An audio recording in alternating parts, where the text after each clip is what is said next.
Bom, pessoal, agora a gente vai para a segunda parte da aula de toxicidade, tá?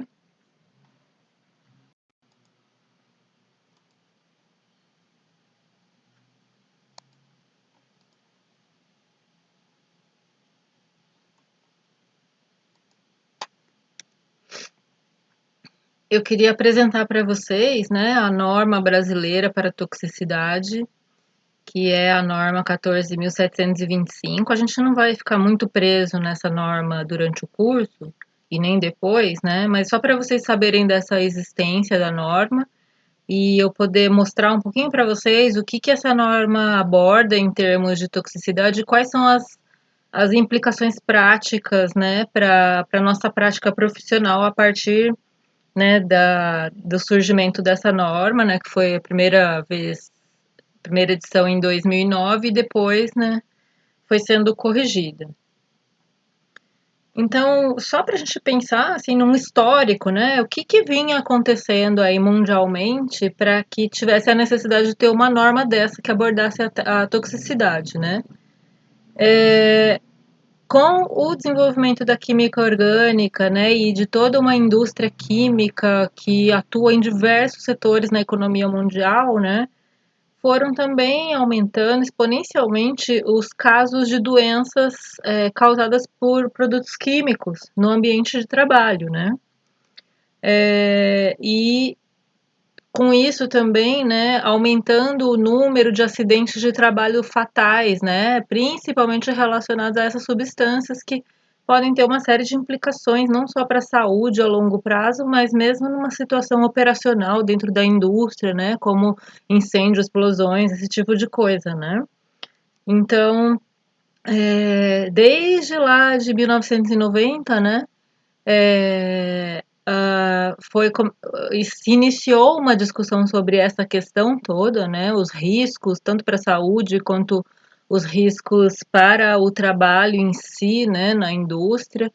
E lá em 90, a partir de 90, né? Em 93, na verdade, entrou em vigor, né? A Convenção 170 da Organização Internacional do Trabalho, que falava sobre a segurança na utilização de produtos químicos no trabalho, né? Então foi lá em 90, demorou muito, né? Se a gente for pensar, foi a primeira vez que se instituiu uma norma, né, mundial e que se referia à segurança na utilização dessas substâncias perigosas, né?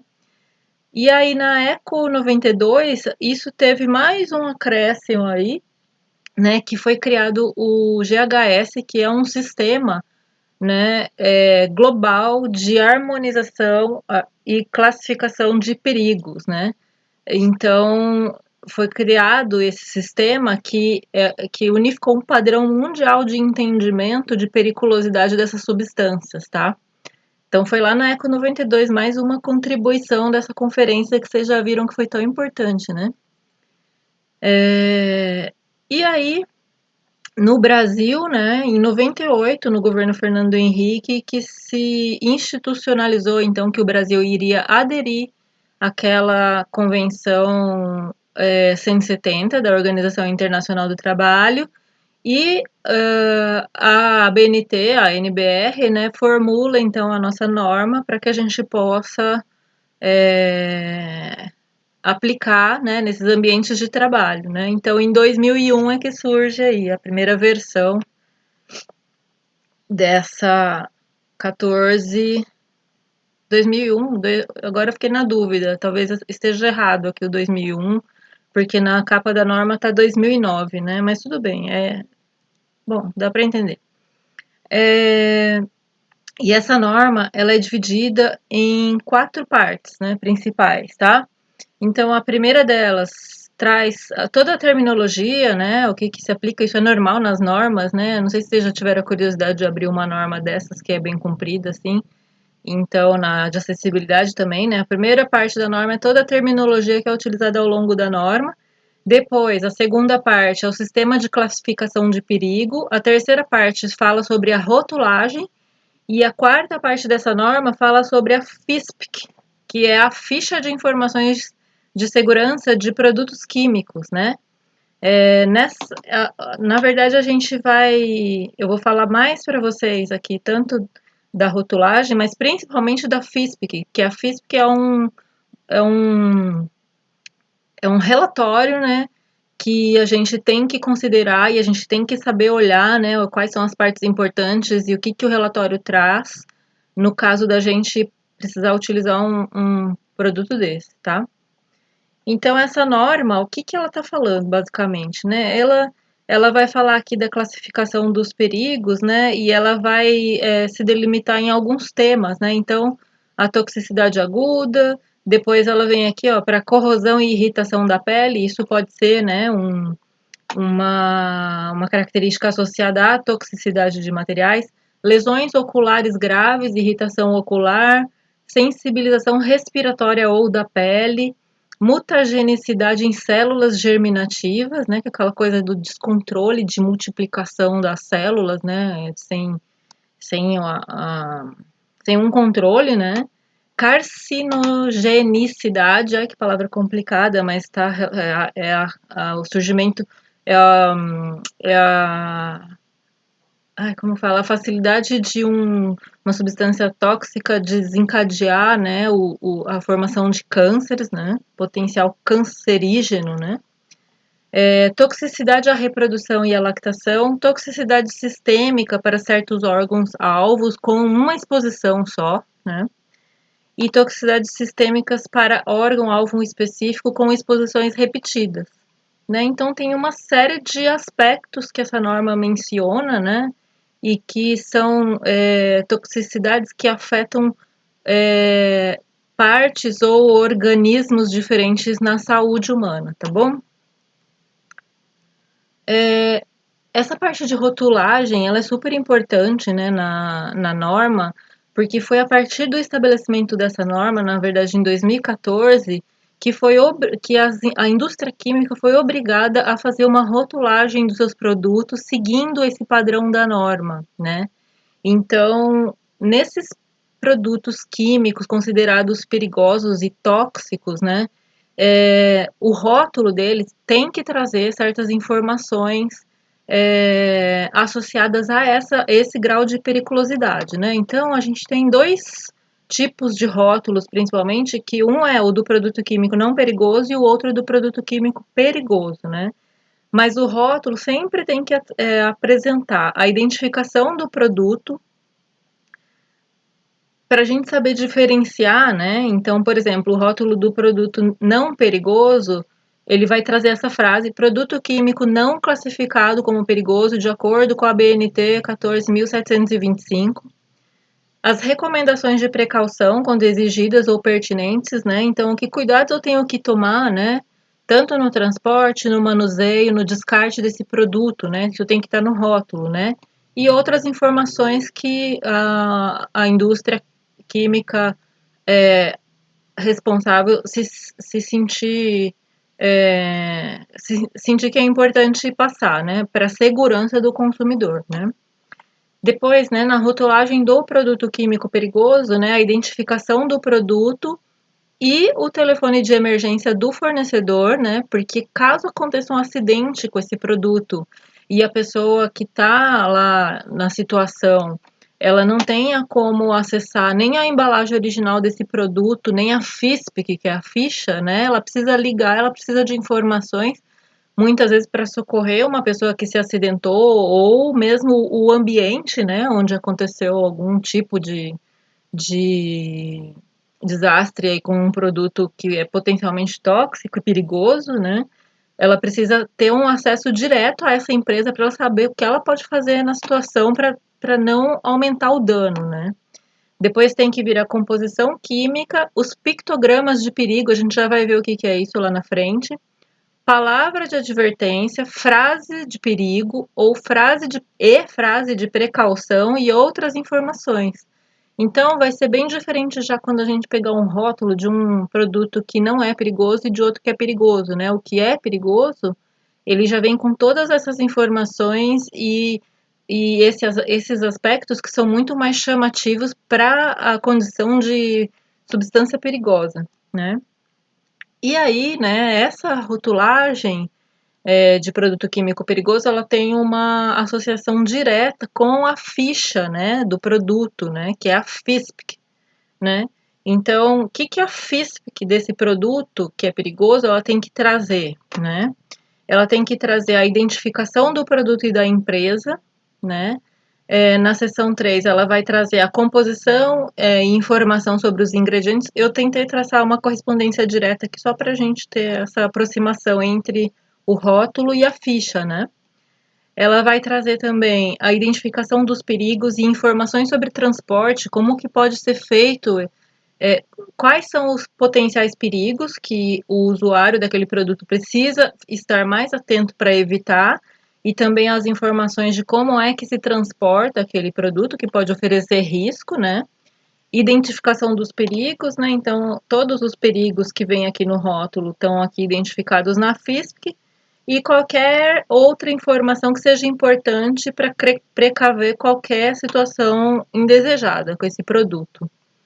Os pictogramas de perigo, que são esses símbolos, eles são entendidos em qualquer país, né, de acordo com aquilo que foi estabelecido lá na ECO 92, que foi um sistema mundial de comunicação de periculosidade de substâncias, né.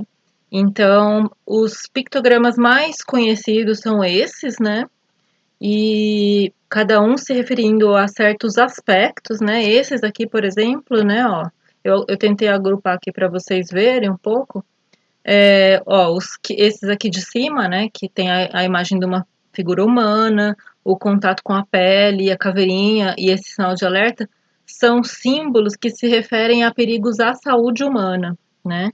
Esse que também é um sinal de alerta e esse que tem um peixinho aqui, uma árvorezinha, são perigosos ao meio aquático, né? Ou não só ao meio aquático, acho que ao meio ambiente, a natureza também, a gente pode entender, né? E esses outros aqui, né, olha, que tem símbolos de fogo, bom, sei lá que símbolo é esse, sei lá, um tubo, um fogo, né? Alguma coisa explosiva, né?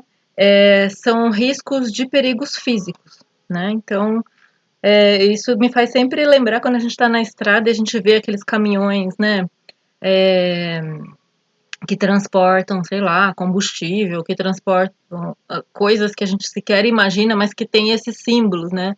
Geralmente são aqueles caminhões que têm um formato de carroceria assim meio cilíndrico, assim, né? Geralmente transportam coisas que são substâncias perigosas e trazem esses símbolos, né? Aqui eu queria apresentar para vocês a cara dessa ficha, né? Então, a ficha de informações de segurança de produtos químicos, né? O que que ela precisa trazer? Então, primeira coisa, ela vai trazer a identificação do produto e da empresa, o que que é o produto e qual é a empresa, telefone, etc. Logo na abertura, né, da ficha, né? E depois aqui ela vem, ó, identificando os perigos mais importantes, efeitos adversos à saúde humana, tarará, tarará, vem descrevendo tudo. Então, antes de um usuário fazer uso dessa substância, né, ele precisa ler essa ficha e entender o que que é aquilo que ele está manuseando e quais são as formas de se precaver, né, tanto de acidentes quanto de uma intoxicação no próprio corpo, né, dele. Então, essa ficha ela vai apresentar todas essas possibilidades, né. Então, aqui eu, eu destaquei essa parte aqui para a gente saber que realmente ela é bem importante. Todas as outras são, né? Mas tem partes que são até mais, né? Então, não, aqui, por exemplo, ó, medidas de primeiros socorros, né? Então, se acontecer qualquer coisa, né? Ó, pele, olhos e ingestão, né? Ações que devem ser evitadas, né? Então, são todas informações importantíssimas de quem é o responsável por aquela utilização conhecer, né? Então, por exemplo, o designer de interiores, ele vai utilizar uma espécie de uma cola, né? Isso aqui é a Norcola, é uma cola, né? Pode ser talvez uma cola para madeira, sei lá, uma cola. Então, essa cola tem um potencial tóxico, né? Antes da gente utilizar num canteiro de obras, o designer ou o responsável lá pelo canteiro vai precisar ler todas essas instruções e se precaver para não deixar que um trabalhador sofra um acidente ou que o meio mesmo seja intoxicado com esse tipo de substância, né? Depois, medidas para controle de controle para derramamento ou vazamento. Caso aconteça um acidente, o que que você faz? Como que você contorna aquilo, né? Precauções pessoais, né? Precauções para o meio ambiente, métodos para a limpeza. Então, vai estar tudo especificado nessa ficha, como que tem que contornar esse problema, porque essas substâncias, lembram que a gente viu lá atrás, né? Que o grau de toxicidade de uma substância dessa pode ser muito alterado se ela se combinar com outra, então a gente não pode utilizar produtos da nossa cabeça, né? Tem produtos que a gente não pode usar água para limpar, né? Tem produtos que a gente não pode usar álcool para limpar, ou sei lá, um solvente qualquer, né? Então a gente precisa seguir direitinho essas instruções. Depois, como que faz o manuseio, o armazenamento. Depois aqui, informações toxicológicas, né? O que que é a substância que tem o potencial tóxico, né, nesse produto. Então, isso, por exemplo, se for o caso de levar alguém para um hospital que inalou, que ingeriu esse produto, né, levando essa ficha, né, a equipe médica, ela vai saber exatamente o que que ela precisa dar para a pessoa para neutralizar o efeito tóxico, né? E depois considerações sobre tratamento e disposição, né? Como que você faz quando você quiser descartar isso aqui? Como que pode descartar? E esse aqui é o finalzinho da ficha, só para vocês conhecerem, tá? Então, como o designer deve agir, né, nessas situações aí, para quando a gente tiver que especificar substâncias tóxicas, né? Primeira coisa, pensar no impacto durante todo o ciclo de vida do material, né? E também pensar no impacto durante todo o ciclo de vida do material e comparar isso, né? E tentar arrumar soluções melhores, né? Soluções que não sejam tão tóxicas, né? E assim, também pensar o que que a gente vai fazer com esses materiais potencialmente tóxicos ao final da vida útil deles, né? Como a gente já falou aqui do PVC, por exemplo.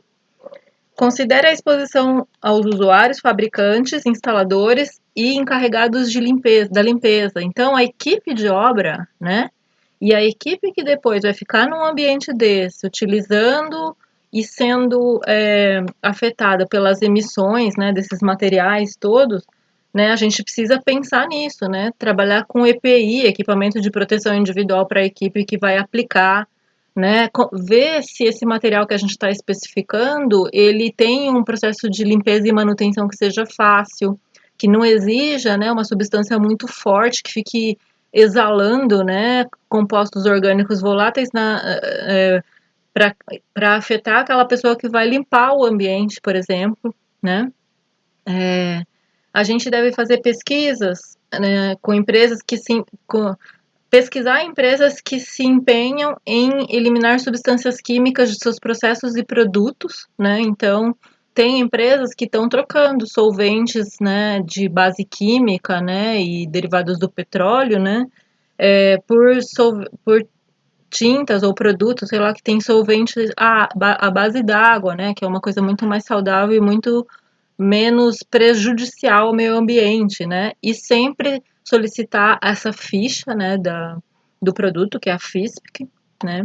E usar sempre, né, e na questão da sustentabilidade, que do começo até o fim, todos os itens, assim, princípio da precaução, para escolher entre dois materiais, né? Sempre a gente vai escolher o material mais seguro, tá?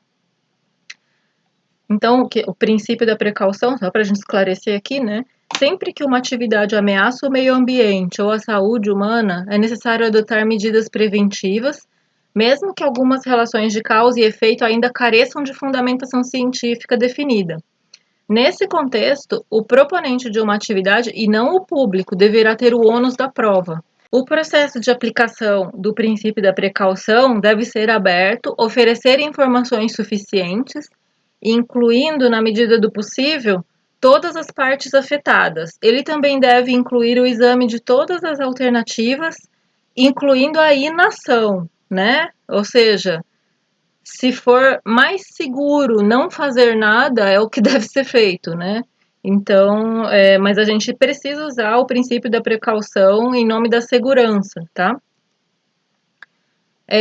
Materiais com os quais os designers devem ficar atentos, né? Porque tem ali substâncias potencialmente tóxicas que ficam emitindo compostos orgânicos voláteis no ambiente, tanto no momento da aplicação quanto por um longo período, né, depois de aplicadas. Então, o carpete, né, em função daquela cola que vai embaixo, né, tintas e películas, e a gente já pode optar por tintas que são à base d'água, né, e que tem muito menor potencial de toxicidade, né.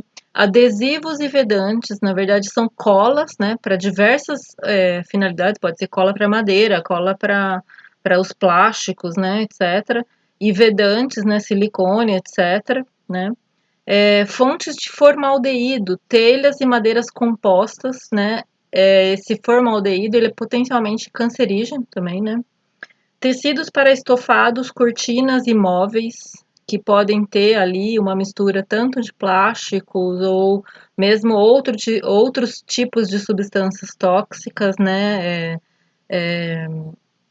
Nas quais o tecido é embebido, né? Materiais que contenham PVC, como pisos flexíveis e revestimentos de paredes. PVC, para mim, assim, ele não dá para você falar que você está fazendo um projeto que visa a sustentabilidade e usar PVC. Não dá, sabe? São duas situações antagônicas, né? Eu até hoje não conheci um PVC que se mostrasse sustentável, até por causa da própria composição desse material, né? Não dá para ser sustentável. Ele é o plástico mais tóxico, como a gente viu, né? E além disso, produtos de manutenção e de limpeza também, né? Que se forem fortes demais vão fazer mal para a saúde daquelas pessoas que usam o ambiente e tanto também para aquelas pessoas que estão aplicando aquilo, né, na limpeza, na manutenção. Algumas sugestões aqui para a gente poder escolher, né, materiais mais amigáveis, né, nesse sentido aí da toxicidade. Então, para os materiais à base de madeira, né, o que que é inadequado? Ó, formaldeído, que está nas colas, né, que emite os compostos orgânicos voláteis, são carcinogênicos, né? Então, optar por fenol formaldeído. Precisa perguntar essas coisas, né? Tanto para o fabricante quanto para o fornecedor, né? Em detrimento do formaldeído de ureia, né? Eu também não tenho essa base de química tão boa para explicar exatamente para vocês essas moléculas e tudo mais, tá? Mas isso a gente precisa pesquisar e ir atrás, né? Se for o caso da gente usar essas substâncias e escarafunchar mesmo, né? Com quem está vendendo, com o fornecedor, com o fabricante disso daí, né? Quais são os riscos e olhar a FISP, né? Optar por colas PVA, né? Que o PVA, ele não é tóxico como o PVC, não tem o cloro, né?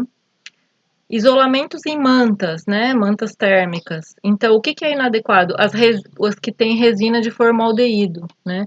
Utilizar mantas de materiais naturais ou espuma injetada sem cianeto ou sem aglomerante de formaldeído. Depois, seladores, rejuntores e produtos anti-incêndio. O que que é inadequado? Adesivos de vinil ou outros aditivos de emissões lentas. Então é isso, né? Aquele produto, né, que vai ficar essas colas, né, à base de vinil, que vão ficar emitindo aquele cheiro por muito tempo, né? Se um produto que é potencialmente tóxico, ele emite esse cheiro por muito tempo, pode saber que boa coisa não é, né? Ele vai fazer aquela emissão prolongada, né? E isso vai afetando a saúde de quem está usando aquilo, né? Aquele ambiente, na verdade. Então, o que que a gente deve fazer? Procurar aglomerantes de bases biológicas com baixo teor de compostos orgânicos voláteis, aqueles que emitem menos cheiro. Esse é o sinal que a gente tem que procurar, tá? Materiais para assentamento de azulejos, né? O que que é inadequado? Colas, argamassas, não é que é inadequado. Esqueçam essa palavra aqui, tá? Mas eles estão principalmente nas colas, argamassas, grout e nas vedações, né? Então, mesma coisa, se for possível, procurar produtos à base d'água e com emissões reduzidas ou sem compostos orgânicos voláteis. É o cheiro. Se o cheiro for forte demais e prolongado demais, é emissão de compostos orgânicos voláteis, que são substâncias tóxicas. Depois, né, placas de forros acústicos. Placas que podem conter formaldeído são inadequadas. Então, o que que a gente deve fazer? Buscar material com baixo teor de formaldeído ou sem a substância. E a gente vai procurar lá na especificação do fabricante. Se não tiver, a gente vai perguntar, né, para o fabricante qual é a composição, né, se tem esse material, né, e pedir, de certa forma, um relatório técnico, né, não só confiar na palavra, né, ou principalmente do vendedor, né, que quer vender de qualquer jeito e nem sabe o que que é o perigo, às vezes, do material, né. Pisos flexíveis, né, pisos com cheiro forte e pisos de PVC, gente. Sustentabilidade não tem nada a ver com PVC. Vamos tirar o PVC da nossa vida se a gente quiser fazer ambientes sustentáveis, tá? E qual é a alternativa, então, né? Optar por linóleo, plásticos reciclados ou bioplásticos, que é aquele plástico que se degrada. E o linóleo, ele é um tipo de um material meio plástico, né? Ele é comum de ser utilizado em palco de teatro, sabe? Um tipo de um piso que fica liso, parecendo um PVC, só que ele vem num rolo, assim, então o material mesmo, ele tem, às vezes, um comprimento bem grandão, assim, de 10 metros, né? Bastante comum em palco. E ele é feito à base de linhaça, né? Então ele é feito de um material mais natural, tá? Carpetes, né? Porque as fibras têm polímeros e derivados do petróleo. A base é de PVC ou látex, né? A base que é aquela cola lá, né? Procurar materiais de base menos danosos, como polietileno ou polipropileno. Depois nas tintas, né? Não utilizar preferencialmente tintas que tenham benzeno, tolueno, chumbo. O chumbo, ele está relacionado à cor, se eu não me engano. Oftalato, que é aquela substância perigosa, né? Dos plásticos, formaldeído e mercúrio. Optar por produtos à base d'água ou com baixo índice de compostos orgânicos voláteis, também. Baixo cheiro, né? Bom, é isso. Revestimentos de parede, tratamentos, janelas e tecidos de estofamento. O que é inadequado? Tudo que tiver PVC. Optar por fibras naturais ou materiais sem biocidas, né? Que são aqueles tratamentos para controlar a proliferação de fungos, de bactérias, né, etc. Sem retardantes do fogo e substâncias antimicrobianas. Esses retardantes de fogo, eles têm um índice de toxicidade que é bastante alto, né? E muitas vezes, na verdade, né, assim, num incêndio, por exemplo, a pessoa ela não morre necessariamente intoxicada com fumaça, né, com a falta de oxigênio, com excesso de gás carbônico, mas sim pelo grau de toxicidade dessas substâncias retardantes de fogo, tá? Então isso é bem perigoso também. Assentos e móveis modulados, né? O que é a inadequação? Eles podem afetar a qualidade do ar interno. Preferir materiais mais naturais, de demolição ou reciclados. Aqui nesse quadradinho, nesse retângulozinho verdinho, eu coloquei para vocês algumas plantas que elas são muito boas para ajudar a purificar o ar interno, né, dos ambientes, né? Então, dentre elas, né, o lírio da paz, que é uma plantinha tão comum, samambaia, areca, bambu, deve ser um tipo de bambu específico, espada de São Jorge, dentre outras, tá? Babosa, azaleia, dracena, plantas comuns, né, que a gente pode colocar nos nossos projetos de interiores, né, visando aumentar a purificação desse ar interno, tá? Como a gente faz para identificar, né, se existe um grau de toxicidade nos ambientes, né? Então, tem um conceito aí que a edificação doente, e assim, as pessoas passam a ser vítimas da síndrome da edificação doente, né? Então, os sintomas, né? Sintomas são coriza, irritação das mucosas, também dor de cabeça, né? Dependendo do tipo de substância, né? E dá pra gente identificar que o problema é o ambiente, porque esses sintomas cessam quando a pessoa sai do ambiente, né? Então, se ela saiu do ambiente, o sintoma parou, provavelmente tem um problema lá dentro e que é necessário resolver, né? Era isso, tá, pessoal? E as referências bibliográficas que eu usei para montar essa aula são essas, e espero que tenha sido útil. Até a próxima, então.